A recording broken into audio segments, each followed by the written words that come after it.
Alameda Research CEO Caroline Ellison told a judge that she agreed with SBF in providing materially misleading financial statements to Alameda's lenders.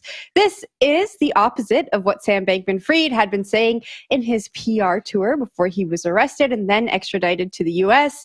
And other reports are saying now that Sam also borrowed from Alameda to buy Robinhood shares. Will, I'm going to kick this one off to you. The year is ending and we are just getting more and more information that is damning against SBF. That's right. And I was really enjoying that holiday break. I feel like I was done with the FTX story. I was ready to pass on to 2023 and not remember Sam at all. But back in the headlines again, so we got to talk about him a little bit more. And there's more information, of course. This comes after he was arrested, and then the indictments against him were unsealed in court after he posted that $250 million bail, or at least a portion of it. That's a whole other story that we don't need to go into at this moment. But we do have some more records that are unsealed at this moment. And they show that, yes, Sam did know about this. Sam knew about all this, and that the executives at Alameda and FTX were doing this at his behest, right? So if we go back to his apology tour, which started in early November and went for the entirety of that month, I feel like he was on Twitter Spaces every night. He kept saying, I'm sorry, I'm sorry, I'm sorry. We didn't have good corporate controls. I wasn't aware of these things, more or less implicitly saying that it was Caroline Ellison, Gary Wang's, and other people's faults at the firm. Gary Wang, Caroline Ellison, and others actually went to the feds and they confessed, said they're guilty, confirmed that there was malfeasance, negligence, and just downright fraud at FTX and Alameda. And now we have more records of that, which, again, to your point, Jen, goes completely against what Sam has been saying for quite a while. I know in the next story, we'll have some more information from Sam Kessler about how FTT tokens were involved in all of this as well. But before I do that, I can throw it up to Wendy for your take on the story. So I'm still hungover from all of the delicious Christmas food, especially the yams with the marshmallows. Those are my favorite. So if you guys would like to bring me some, I would really appreciate that. I'm just really tired of hearing about it. This is going to be a story that we're going to be talking about probably for the next 10 years in crypto. I think that all parties involved did equally bad things. I really think it's very interesting how these people can sit and say, oh my God, I'm so sorry, I got caught. That's basically all that it is. It's unfortunate what happened, and I don't think that this is going to be the last of what we're hearing, and the story is going to continue to keep changing. Again, these people, everybody involved has very, very powerful legal people helping them come up with the right things to say. I think Sam's kind of apology tour wasn't even an apology tour. It was just probably, I don't know, maybe he was laying the foundation to show that he's not mentally capable to have been the mastermind behind all of these things. I don't think that he was 100%. I think that there is other people, including his parents, that were also behind this, but at the same time, it's just a complete mess. And I think that it was all designed to get us our CBDC incoming. My opinion, not financial advice. Yeah, Sam, maybe what do you think? If I could jump in really quick. First off, it's been a terrible month, 2 months almost, to be named Sam. What it's like for my mom named Karen. Hopefully this goes away soon. We're not talking about the bad Sam.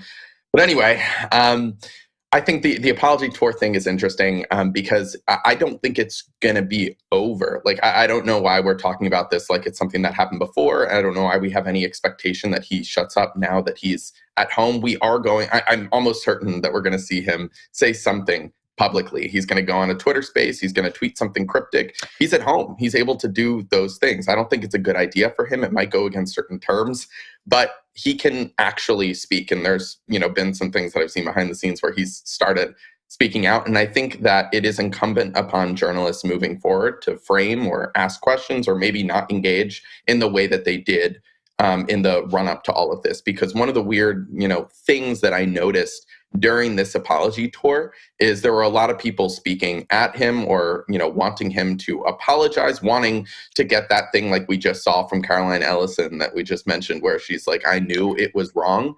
Beyond that, there is nothing else to be gained from either reading into his statements, past or future. I think letting this process play out is going to be the key thing here because, it's all in court docs now. Go ahead, Will. Yeah, I definitely agree with what Wendy said. We're going to be talking about this story for the next 10 years, just like Mount Gox continues on, right? People are paying attention to it at least somewhat in the space, and it's going to continue for quite a while.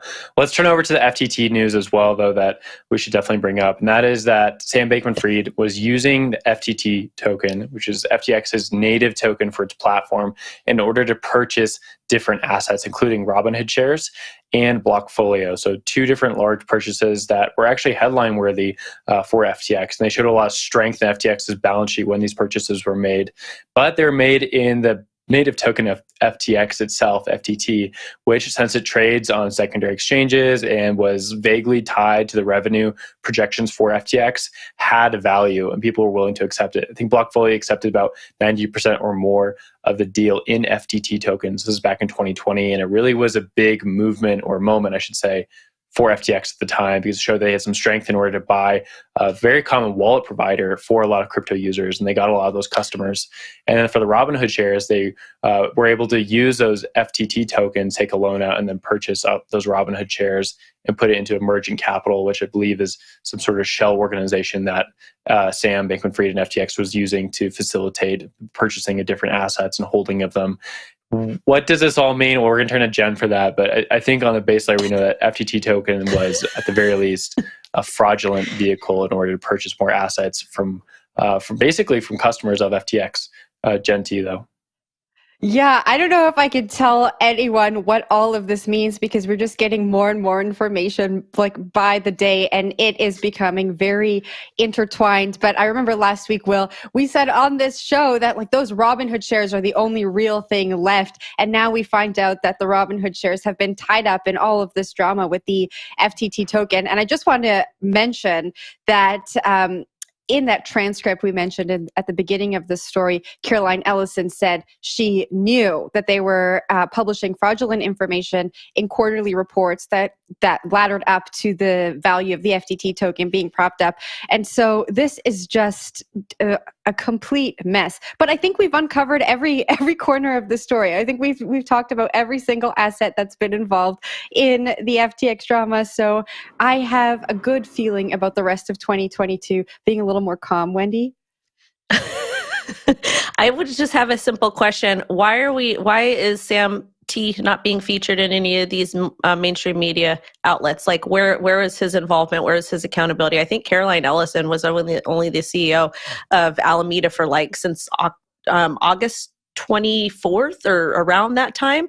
So it's very bizarre that he's not being included in all this stuff. And that's why I'm just keeping an open mind and looking for information from different sources, because there's got to be some other things. I don't think Mr. Sam was the mastermind behind it. Yeah, I mean, maybe one good thing that's come out of this entire FTT side of everything is that it has, I think, at least for me, and I imagine for some viewers, been a really good education for how some of this weird crypto accounting manifests and can be dangerous. So not to do any whataboutism here, but when we look at Binance, which has opaque financials, one of the reasons why people speculate that a firm like Binance or like many others won't be transparent is that even if they are, collateralizing things behind the scenes, they're an exchange, meaning they say that things should be one-to-one backed. Even if in that, just using an example and speculating here, if we were to find that their balance sheet was disproportionately BNB, their own token, that would be a cause for alarm because of the exact reasons like we saw with FTX. Again, the Binance thing is an example. We don't know that, but I'm just saying like this is something that we should keep our eyes peeled for when we know that people have their own tokens, how they can be used to, facilitate fraud or other shadiness.